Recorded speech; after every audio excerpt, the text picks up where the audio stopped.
زندگی کا ایک چکر ہے جس میں انسان جی رہا ہے اور اپنے آپ کو بنانا، سنوارنا، اپنے اوپر انویسٹ کرنا، اپنے لائف سٹائل کو غور کرنا. اب اس کو بھی ہم نے تھوڑا سا آرٹیفیشل کر دیا. ایسے ہی ہے شاہ صاحب؟ 100% ایسے ہی ہے جی. بنیادی طور پہ جو ہم زندگی جی رہے ہیں، یہ بعض اوقات ہمیں لگتا ہے ہم اپنی زندگی جی رہے ہیں، لیکن ہم دوسروں کی خواہشوں کو سامنے رکھتے ہوئے اپنی زندگی جی رہے ہوتے ہیں. دوسروں کے بنے ہوئے سٹینڈرڈز، دوسروں کے بنے ہوئے معیار، ان پہ پورا اترتے اترتے تھک رہے ہوتے ہیں. تو یہ اگر آپ ایک ریئلٹی کو فیس کریں اور اپنے آپ کو خود ہی کٹہرے میں کھڑا کر کے اپنے آپ سے سوال پوچھیں کہ جس زندگی کو آپ جی رہے ہیں یہ کیا ہے، تو آپ کو پتہ لگے گا الوژن ہے، یہ ریئلٹی نہیں ہے. میں لائف سٹائل کو اوور آل ہیلتھ کے ساتھ کیونکہ جوڑتا ہوں، میں 3 حصوں میں بات کرنا چاہوں گا نا. اس میں سب سے جو امپورٹنٹ چیز ہے نا وہ ہمارے کھانے ہیں.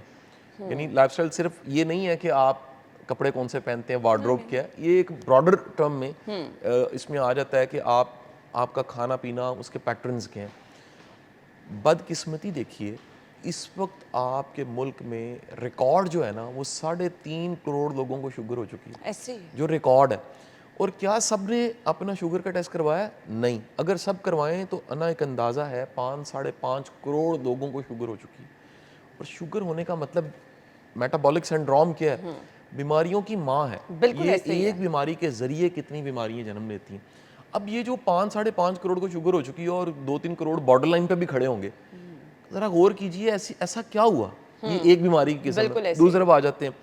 آپ کسی کارڈک کے ہاسپٹل چلے جائیے، آپ کو وہاں پر کراؤڈ ملے گا. آپ کو ڈیلی کتنی سرجریز ہوتی ملیں گی، آپ کو ڈیلی کتنی ایمرجنسی ملے گی، کتنا فٹ فال او پی ڈی میں ملے گا.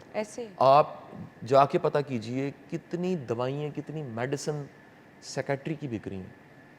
اربوں روپے کی سیکیٹری کی میڈیسن بک رہی ہیں. ایک اندازے کے مطابق 8.25 کروڑ لوگ ذہنی بیماریوں کے شکار ہیں پاکستان میں.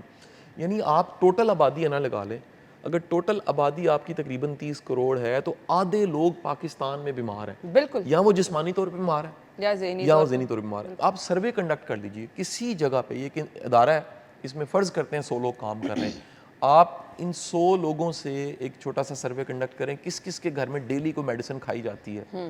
60% لوگ، 50 سے 60% لوگ کہیں گے ہمارے گھروں میں روز کوئی نہ کوئی میڈیسن کھائی جاتی ہے، یا بچہ کھا رہا ہے، بڑا کھا رہا ہے، یا ہم کھا رہے ہیں. آپ کو 30s اینڈ 40s کے لوگوں کو ہارٹ اٹیک ہوتا نظر آئے گا. حیران ہوں گے یار یہ موتیں جو ہیں وہ ینگ موتیں کیوں لگ پڑی ہیں. لوگ رات کو سوتے ہیں، صبح اٹھتے نہیں ہیں. 1000 سے زیادہ جو ہے پاکستان میں ایک اندازے کے مطابق کہا جاتا ہے ہارٹ اٹیک سے موت ہوتی ہے. اس میں ینگ لوگوں کی ڈیتھس بہت زیادہ ہے. یہ اوور آل جو اتنا بڑا ہیلتھ کرائسس ہے اس کو انڈر ایسٹیمیٹ کر رہا ہے. ہر کوئی انڈرسٹینڈ کرنے کے لیے تیار نہیں ہے یہ کتنا بڑا کرائسس ہے. اور اس کا سلوشن میں نہ کہوں گا ہاسپٹلز نہیں. یہ جو ہم نے سمجھ لیا کہ زیادہ ہاسپٹلز بنیں گے اور زیادہ سے زیادہ جو ہے نا وہ ہیلتھ سروسز ملیں گی تو یہ ہیلتھ کرائسس ہمارا ٹھیک ہو جائے گا، بالکل غلط ہے. یہ ساری کی ساری بیماریاں پاکستان میں 80% بیماریوں کی وجہ غلط لائف سٹائل ہے. بالکل بالکل. ہم ضرورت سے زیادہ کھاتے ہیں، ہمیں جتنا کھانا چاہیے اس سے زیادہ ہم کھا رہے ہوتے ہیں. ہم عادتاً کھا رہے ہوتے ہیں. یعنی کھانا چاہیے، بھوک لگے تو کھانا چاہیے. پرانے حکیم کہتے تھے آپ کو 2 دن بھوک نہیں لگی آپ نے نہیں کھانا. 2 دن بھوک نہیں لگی تو آپ نے نہیں کھانا. جب بھوک لگے تو یہ سائن ہے کہ آپ کے جسم کو ضرورت ہے، آپ کو کھانا چاہیے.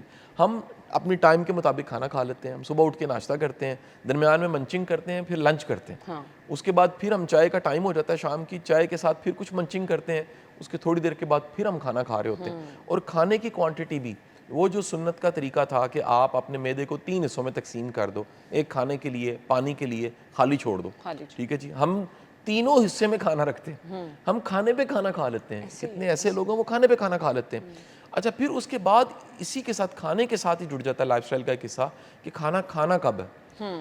ایک اندازہ ہے، ریسرچ جو ہے اویلیبل، 40s کے بعد ہمیں 2 ٹائم میل کی ضرورت ہوتی ہے. اگر ہماری عمر جو ہے وہ تقریباً 38-40 کے بعد آگے جانے لگ پڑی ہے تو ہمیں 2 دفعہ کھانے کی ضرورت ہے، ہمیں 3 دفعہ کھانے کی ضرورت نہیں ہے. تیسری دفعہ یعنی دوپہر کا کھانا کھانا بھی آپ سیلڈ لے لیجیے، آپ کوئی ایک بوٹا لے لیجیے، آپ کیا لیجیے لائٹ سا کوئی پھل لے لیجیے، آپ کو چائے کا ایک کپ لے لیں کسی کوکی کے ساتھ، انف ہے. لیکن آپ یہ ظلم نہ کریں کہ 3 دفعہ آپ پیٹ بھر کے کھائیں. اچھا آپ اگر ایک لمحے کے لیے سوچئے یہ عادت اگر پوری قوم اپنا لیں تو آپ کا جو کرائسس ہے خوراک کا، فوڈ کا، بالکل ایسے ختم ہو جاتا ہے اسی وقت. کرائسس جو اگلا ہمارا چیلنج ہے لائف سٹائل میں ہی وہ ہم شام کا جو کھانا کھاتے ہیں وہ غلط ٹائم پہ کھاتے ہیں. غلط ٹائم پہ کھاتے اصولی طور پہ ہمیں کھانا مغرب سے پہلے مغرب کے بعد کھا لینا چاہیے. لیکن زیادہ تر لوگ رات دیر سے کھاتے ہیں, جاگتے ہیں نا, جاگتے ہیں, دیر سے کھاتے ہیں. بڑی تعداد لوگوں کی ایسی جن کا معدہ خراب ہے. اور سیکنڈ برین ہمارا یہ پیٹ ہے, یہ معدہ ہے. صحیح کہہ رہے ہیں. ایک برین یہ ہے, ایک برین یہ ہے. یہ خراب ہے تو یہ خراب ہے. یعنی آج جتنے سائیکیٹرسٹ ہیں, سائیکالوجسٹ ہیں, وہ مانتے ہیں کہ جو خوشی کے ہارمونز ہیں, مثلا سیروٹونین, وہ پیدا ہی معدے میں ہوتا ہے, معدے اور پیٹ کے ایریے میں آپ کے ہوتا ہے. اور یہاں سے خوشی کے ہارمونز پیدا ہوتے ہیں, خوشی یہاں محسوس ہوتی ہے. پیدا یہاں ہوتے ہیں, محسوس یہاں ہوتی ہے. اور اگر یہی ہیلدی نہیں ہے تو بندہ خوش کیسے ہوگا؟ تو لوگ آج یہ جو لوگ کہتے ہیں بھوک سے مر رہے ہیں, بھوک سے نہیں مر رہے, لوگ کھا کھا کے مر رہے ہیں. لوگ اس الوژن میں کہ ہم پتہ نہیں ابھی کھا لو, پتہ نہیں ملنا ہے کہ نہیں ملنا. آپ دیکھ لیجئے پچھلے دنوں میں روزے گزرے ہیں اور کئی بوفیز والے نے کئی ایسی ریلز بنائی ہیں کہ لوگوں نے پلیٹیں بھر کے چھوڑا ہوا ہے. ایسے ہی ہے, اتنا کھانا نہیں تھا جتنا ڈال لیا. ٹھیک ہے جی, یہاں اتنا کھا لیا. روزوں میں فوری طور پہ جیسے روزے ختم ہوتے ہیں تو جو معدے کے ڈاکٹر ہیں, پیٹ کے ڈاکٹرز ہیں, ان کے پاس مریض بڑھ جاتے ہیں. ایسے ہی ہے. اصولی طور پہ روزوں میں صحت اچھی ہونی چاہیے, لوگوں کی صحت الٹا خراب ہو جاتی ہے. بالکل. اور اتنا کھاتے ہیں, پھر غلط ٹائم پہ کھاتے ہیں. اچھا, لائف سٹائل میں دوسری جو امپورٹنٹ چیز ہے وہ نیند ہے. نیند اگین دو چیزیں ہیں, کتنی نیند اور کب کی نیند. کتنی نیند پہ بہت سی ریسرچ ہیں اور وہ بتاتی ہیں کہ 7 سے 8 گھنٹے کی نیند ہونی چاہیے. اور کب کی نیند, آئیڈیل نیند جو ہے نا, جو آپ کے گروتھ ہارمونز ہیں اور باڈی کی کہہ لیجیے ایک نیچرل ریپیئر ہوتی ہے, وہ رات 10 بجے سے رات 2 بجے ہوتی ہے. اور کوئی بھی شخص جو ہمیں سن رہا ہے, اگر وہ اس وقت جاگ رہا ہوتا ہے, بدقسمت ہے کہ اس کو اللہ نے ایک ایسا سونے جیسا وقت دیا. بالکل ایسے ہی ہے. گولڈن ٹائم آپ کو دیا ہے جس میں آپ کی باڈی کی ریپیئر ہونی ہے, آپ کی باڈی نے صحت مند ہونا ہے. اگر آپ ٹائملی سو جاتے ہیں, جو حدیث اور سیرت سے پتہ لگتا ہے, اللہ کے رسول صلی اللہ علیہ وسلم عشاء کی نماز کے بعد سو جاتے تھے. یعنی آپ پسند فرماتے تھے, آپ نے پریفر کیا. اور سیرت کی سب کتابیں بتاتی ہیں کہ آپ عشاء کی نماز پڑھی, اس کے بعد آپ نے آرام فرمایا, آپ سو گئے.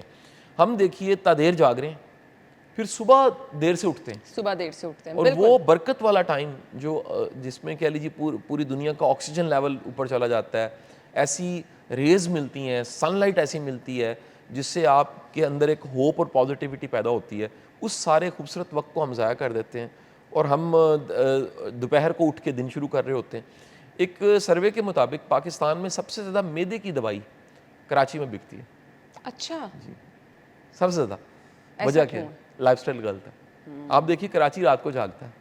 ایسے ہی, بالکل صحیح کہہ رہے ہیں. آپ جا کے دیکھیے وہاں پر, کبھی آپ نے وزٹ کیا ہوگا تو وہاں پر کھانے پینے کے جو ٹائمنگ ہے, بازار 2 بجے سے پہلے کھلتے نہیں ہیں, شام کو کھلتے ہیں.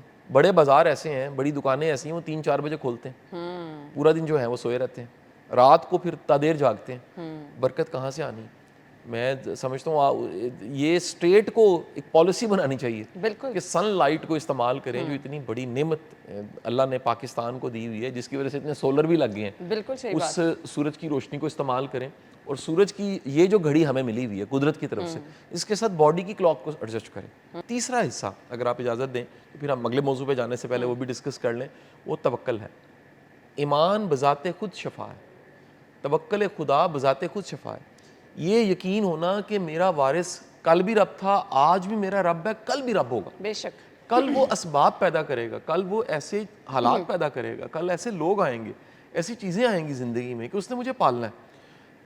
تو یہ جو ایک شیطان کا حربہ ہے نا, قرآن کے مطابق شیطان آپ کو غربت کا خوف دیتا ہے, کم ہو جانے کا خوف دیتا ہے, ختم ہو جانے کا خوف دیتا ہے. وہ آپ کو خوف دیتا ہے کہ جمع کر لو, ہاتھ سے جائے نا, یہ نہ ہو کل کو رہے نا. اللہ کہتا ہے میرے پہ توکل کرو, بھروسہ کرو, بانٹ دو, تقسیم کرو, کھاؤ پیو, اور اسراف نہ کرو. یہ منع کر دیا اللہ نے. اللہ نے کہا اسراف نہ کرو اور حد سے نہ بڑھو. اپنی حد میں رہتے ہوئے میانہ روی کے ساتھ اپنے مال کو, اسباب کو, چیزوں کو استعمال کرو. تو یہ جو توکل ہے نا, یہ آپ میں پازیٹیوٹی پیدا کرتا ہے.